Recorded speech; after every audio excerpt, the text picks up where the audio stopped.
Malabar special അരിപ്പത്തിരി വളരെ സിമ്പിളായിട്ട് നല്ല പഞ്ഞി പോലെ നമുക്ക് വീട്ടിൽ തയ്യാറാക്കാം.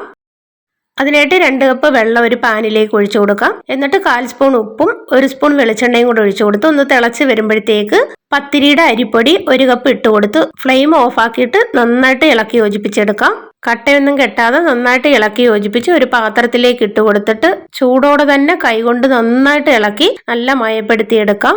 ഇവിടെ നല്ല സോഫ്റ്റ് ആയിട്ട് കിട്ടിയിട്ടുണ്ട്. ഇനി ഇതിൽ നിന്ന് കുറേശ്ശെ മാവ് എടുത്തിട്ട് ബാക്കിയുള്ള മാവ് അടച്ചു വെച്ചിട്ട് അരിപ്പൊടിക്കകത്ത് തിരിച്ചു മറിച്ച് ഇട്ടൊന്ന് കോട്ട് ചെയ്തെടുത്തിട്ട് ചപ്പാത്തി പലകയിൽ വെച്ചിട്ട് കനം കുറച്ചൊന്ന് പരത്തിയെടുക്കാം.